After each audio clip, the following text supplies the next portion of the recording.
Ito yung Fibonacci. At sa Fibonacci, ang our first term ay 1. And our second term of the Fibonacci sequence is also 1. Our third term of the Fibonacci sequence is 2. Our fourth term of the Fibonacci sequence is 4. Our fifth term of the Fibonacci sequence is 5. F6, F7,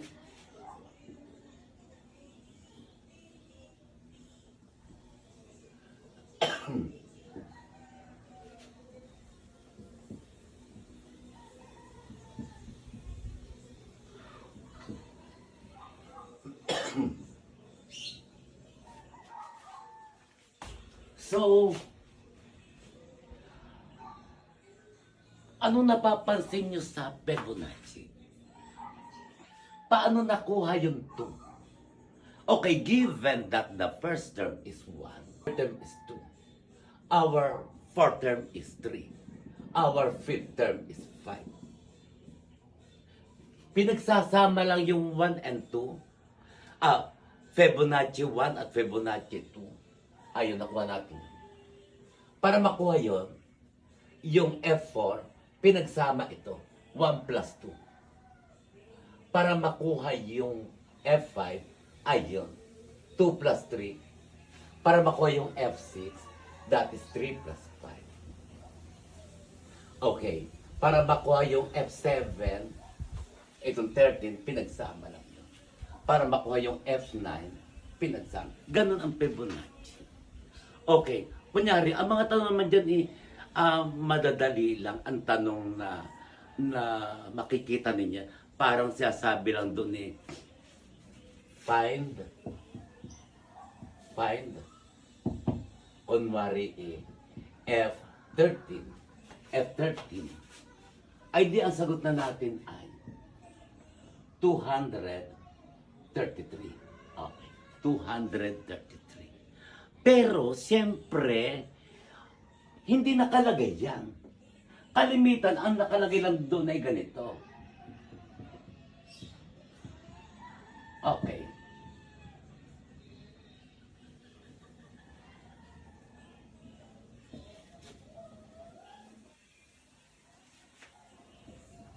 Ganyan lang ang nakalagay. Hindi naman ilalagay lahat yun. Okay. Ngayon, pagka merong 5 terms na nakalagay, yun ang sinasabi ko. I-analyze nyo muna. Anong uri ito?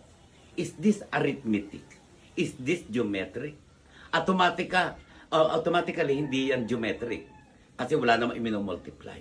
Hindi rin yan harmonic kasi wala namang numerator na 1. Maaari natin pagkamalan, baka ito'y arithmetic. Kaya lang, 1 minus 1, 0. 2 minus 1, 1. 3 minus 2, 1. 5 minus 3, 2.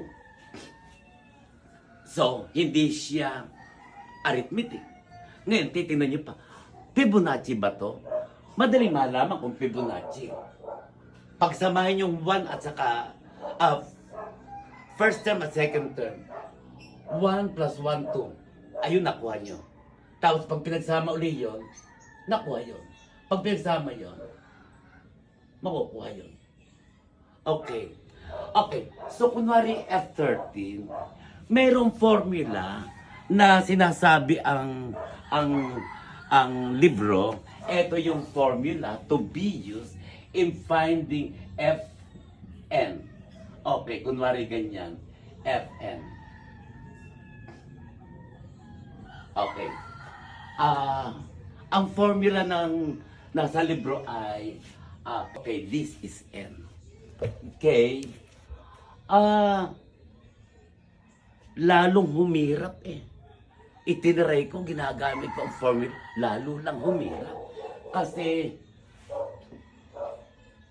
kung ang hinahanap mo ay fifth term, imo-multiply mo pa yan sa kanyang sarili 5 times. 5 times uli yan. Okay, ang ginawa ko, pinalabang ko ang formula. So,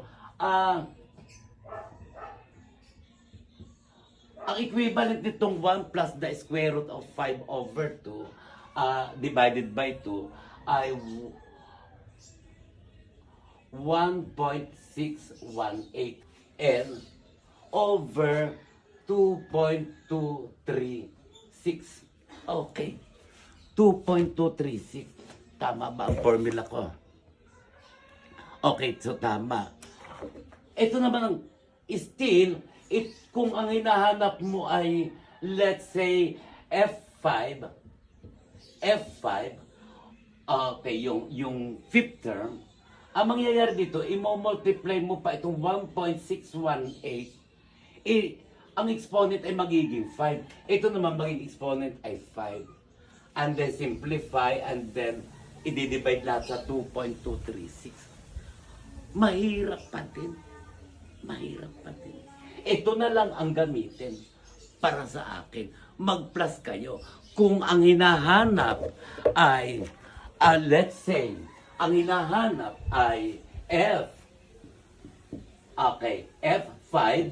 Okay? Hindi nyo kasi ito alam kunwari. Hindi nyo kunwari ito hawak. Wala kayong alam dyan kunwari. Okay, since it is Fibonacci, ay, ang dapat nyo natandaan yan, ang first term at second term. So, ang first term ay 1, ang second term ay 1. So, gawa na lang kayo dito. 1. Okay, meron na kayong first and second. And then 2. And then 3. And then 5. 1, 2, 3, 4, 5. Therefore, F5 is 5. Ganun na lang. Kaysa mag-formula pa na yun na nakakalula lang. Okay, pag ang hinahanap ay let's say F11, okay, let's say F11. Okay, ay di mag-plus na lang kayo. Okay, 3 plus 5, 8. Okay, plus 8, 13. Okay, 21. Okay, plus 13 equals 34.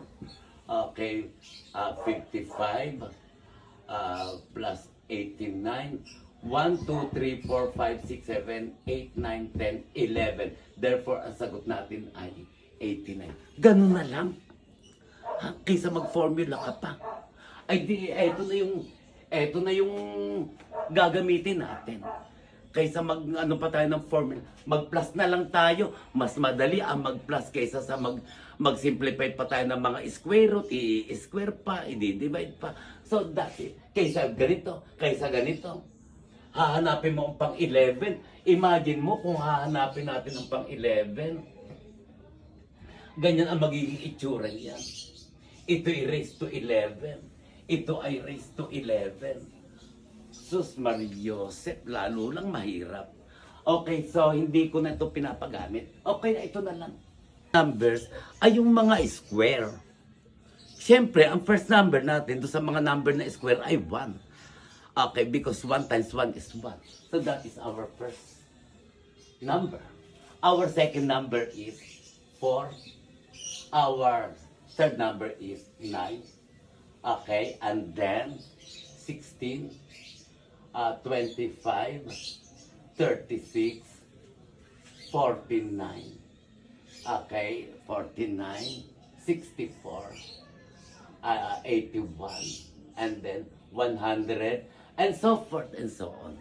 Okay. Okay, square number because product siya naman kamukhang number. So that is 1 times 1, 2 times 2, 3 times 3, 4 times 4, 5 times 5, and so forth and so on.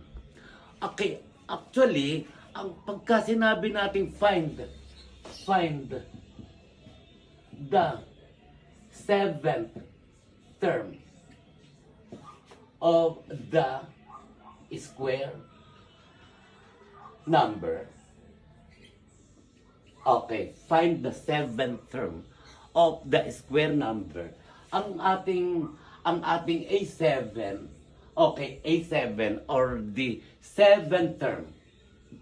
Seventh term. Okay, AN equals N square. Ganyan lang ang ating formula. So pagka ang hinahanap natin 7, that is simply A7. So ang ating n ay 7, so ganyan lang. So 7 times 7 equals 49. Ayun ang ating pampito. First, second, third, fourth, fifth, sixth, seventh. Okay, so ganun lang siya. Okay? O kunyari ganyan naman, find the 10th term of the square number. Gamitin ang formula, an equals n square. So, ang ating an na hinahanap ay 10, a10. So that is simply 10 square. And that is 100. Madali lang. Okay, but one thing that is so interesting about the square number is this. No? Palagi na madaling hanapin ang 10th term. Alam niyo ba may gamit ito? You can use this in finding the sum of the first consecutive odd numbers. Okay, halimbawa ganito. Pagka may sinabing first 3 consecutive, tatandaan nyo lagi na kasama lagi ang number 1. Pag sabing first consecutive, first 4 consecutive, kasama lagi ang 1. Pag sabi natin, first 8 consecutive, kasama lagi ang 1. Okay, so pagka sabi, find the sum of the first 3. Ay, ang first 3 natin yan ay 1 plus 3 plus 5. Di ba yan ang ating first 3 odd numbers. Okay. Okay. Kuhanin daw ang sum.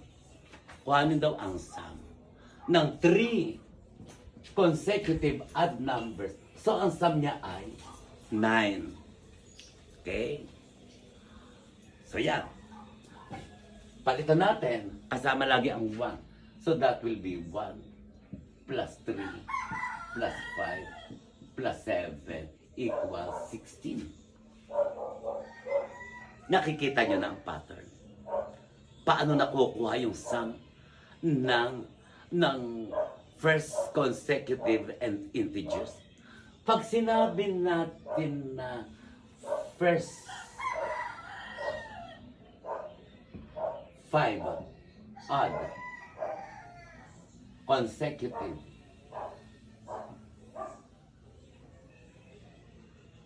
numbers, ito na yung 1 plus 3.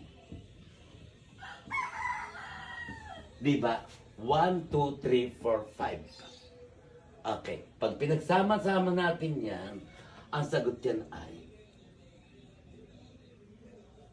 ano napapansin nyo sa sum? 9, 16, 25. Yun ang gamit ng square numbers. Ibig sabihin, you can use that square numbers in finding the sum of the first given consecutive odd numbers. Halimbawa, first 3. 1, 2, 3. 3 square is 9. First 4. 1, 2, 3, 4. 4 square is 16. First 5. 1, 2, 3, 4, 5. 5 square is 25. That's the use of the square numbers. Okay. Okay. This time naman, ito pa yung isang gamit ng square numbers. Okay. Yung paghanap ng difference ng 2 squares. Ibig sabihin, tulad nito, 3 square. Square number minus 2 square. And 2 square is square number 10. Okay, so if we will be going to simplify, this 3 is 9 minus 4. Okay, so therefore the difference is 5. Okay, so ang answer natin doon ay 5. Okay, halimbawa naman, 5 square minus 4 square equals, so ito ay 25. Okay, 4 square is 16. Okay, so ang ating sagot ay 9. Okay, 25 minus 16 is 9. Okay. Another. Halimbawa is 6. 6 square minus 5 square. Okay, 6 square is 36 minus 25. Okay, and that is 11. Therefore, 6 square minus 5 square is 11. Okay, isulat ko. 3 square minus 2 square is 5. 5 square minus 4 square is 9. 6 square minus 5 square is 11. Okay. Therefore, kaya natin yung 81 square minus 80 square. Ang ating sagot dyan ay 161. Okay. Kunwari ay 36 square minus 35 square is equal to 71. Paano ginagawa? 3 plus 2, 5. 5 plus 4, 9. 6 plus 5, 11. 81 plus 81, 61. 36 plus 35 is... Tama ba ito? Okay, 1. Okay, tama. 71 nga. Okay, so that's it. Yun lang ang kagandahan ng square number. Dalawa ang kanyang gamit. Anong kanyang gamit? Okay, yung una natin, finding the sum of the first given consecutive odd numbers. At ang pangalawa naman ay finding the difference of two squares. Pero the given two squares should be consecutive. Oo, magkasunod naman. At tulad nito, 2, 3, 4, 5, magkasunod. 5, 6, magkasunod. 2, 3, okay, 80, 81. 35, 36. Doon sa mga ganun laan naman, nagagamit siya. Okay, so, ito naman tayo sa triangular numbers. Okay, actually, ang triangular numbers, galing siya sa square numbers. So, ito yung square number natin kanina. So, tingnan natin kung ilang dots we have. So, doon sa una, we have 1. Okay, that is 4. This is 9 dots. 1, 2, 3, 4, 5, 6, 7, 8, 9. Ito, 25. No. That is 16. Ito ay 25. Okay. Kung drawing pa tayo dyan ng dots, yun ay 36. So, ito yung square number kanina. So, pinakikita ko to sa inyo para ma-derive natin yung number para sa triangular. Nakuha ang number sa triangular sa pamamagitan ng paggagawa ng triangle out of the square. Oo. So, eto nangyari dyan. Okay. So, tingnan natin ha sa triangular number. Ganito nangyari. The first term in the triangular number is 1. Okay, 1 is the first term in the triangular number. Okay, makakagawa tayo rito ng triangle kung tatanggalin natin yung isa. Okay? So, ayun. Triangle siya. Okay. So, meron tayo dyan. Our second term in the triangular number is 3. Dito naman, tatanggalin natin yung 3 sa taas. Ayun. So, nakabuo tayo ng triangle. So, that is 1, 2, 3, 4, 5, 6. Okay, 6. Okay. Dito naman, tatanggalin natin ay 6. Okay, tatanggalin natin yan. So, that is 4, 7, 9, 10. Okay. So, meaning, ang ating fourth term sa triangular ay 10. Ito naman, tanggalin natin yung labes. So, ayan yan. Okay. So, that is 5, 6, 7, 8, 9, 10, 11, 12, 13, 14, 15. So, that is 15. Okay. So, yun ang ating triangular number. Okay. Iba ito kaysa sa arithmetic. Ha? Iba ito sa arithmetic. Kasi kung titignan nyo, Kaya nga sabi ko sa inyo kanina, when dealing with sequence, the first thing that you should do is to determine first what kind of sequence you are going to solve. Kasi baka magkaiba-iba. Katulad nito, paano natin malalaman kung siya ay arithmetic sequence or other sequence? Di ba ginagawa natin sa arithmetic, minomultiply, minaminus natin yan. So, A2 minus A1 is 2. Okay?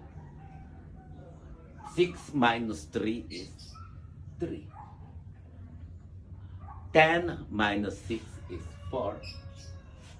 15 minus 10 is 5. So therefore, hindi siya arithmetic sequence kasi it has no common difference. Anong meron? Nadadagdagan ng palaki, ano? Ang first term, ang ating first term, T1.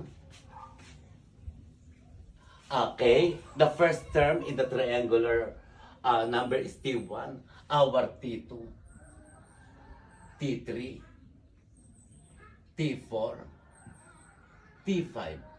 Okay, ayan, T5. Okay. Ang first term natin sa triangular numbers is 1. Paano nakuha ang T2? Dinagdagan ng 2. Paano nakuha ang T3? Okay, dinagdagan ito ng 3. Paano nakuha ang T4? Dinagdagan ito ng 4. And so forth and so on. So, yan ay isang triangular number. Pero ang tanong ko dito ay ganito.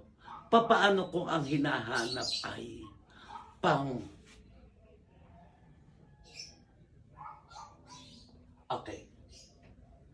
Kunwari T20.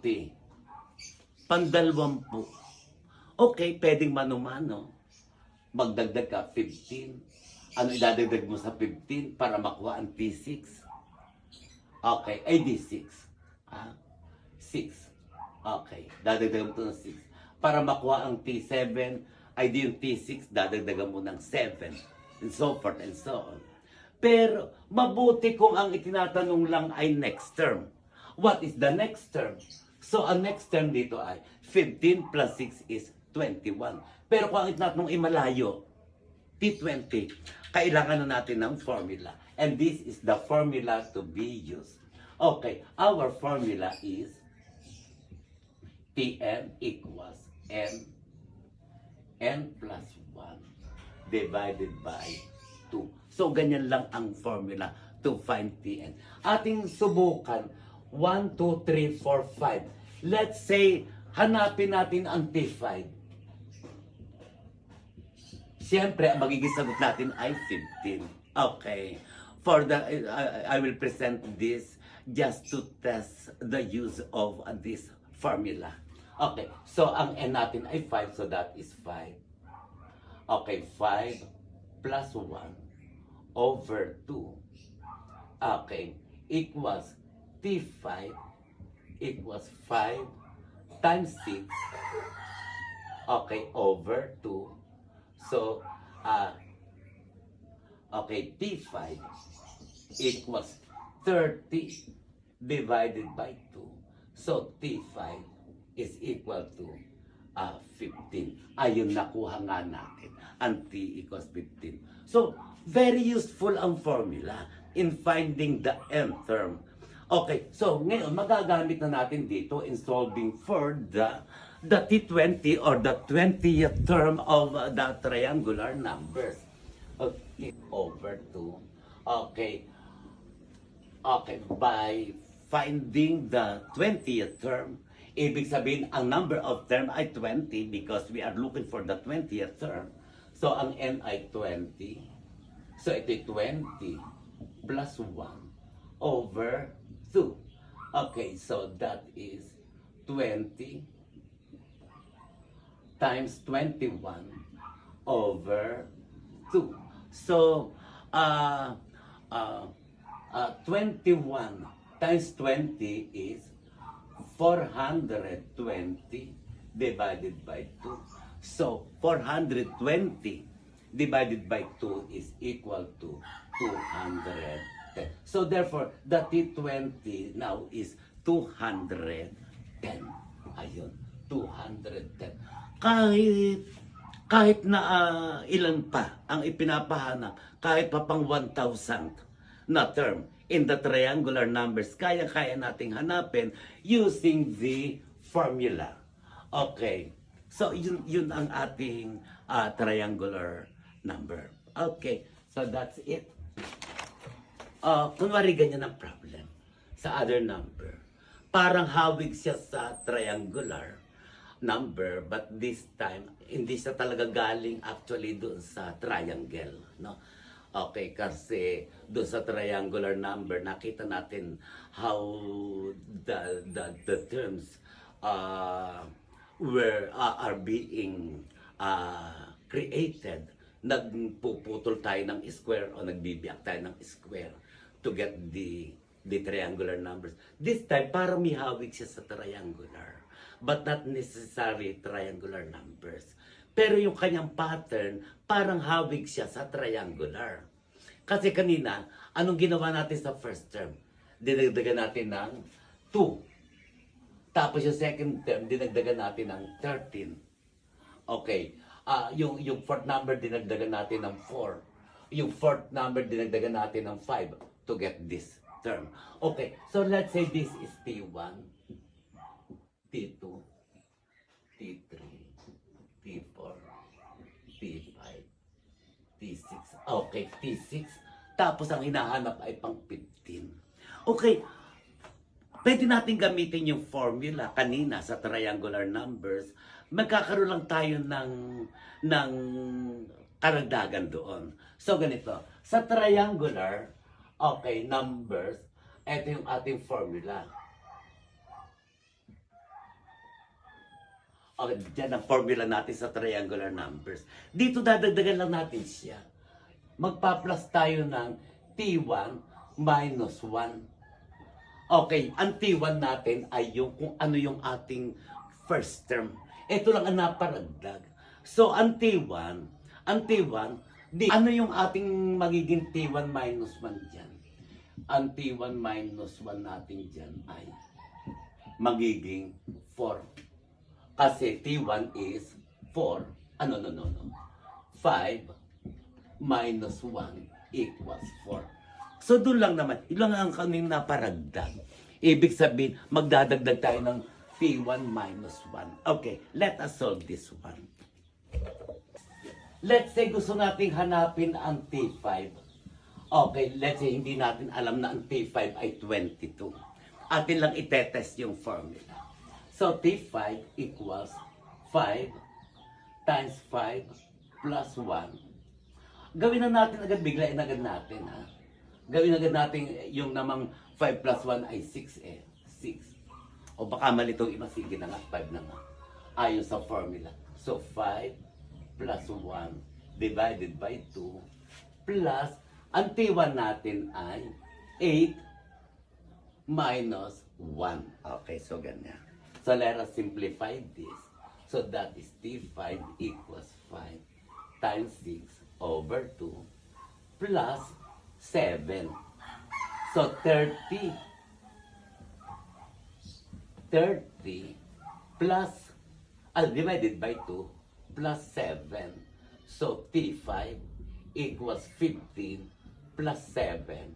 So T5 equals 22. Ayun nga siya.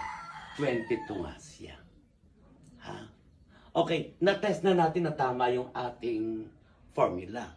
Let us now solve T15. Kung ano 40. 240 divided by 2 plus 7. And 240 divided by 2 is 120 plus 7 equals 127. Ibig sabihin ng ating T15 is 127. Okay. T15. Okay, it's 127. So, yan muna. Okay, sana review. And then, hihiling na rin ako, lalambing na rin ako. Please subscribe also and like this video. Okay, yun lang. Thank you very much. Bye-bye. God bless you all.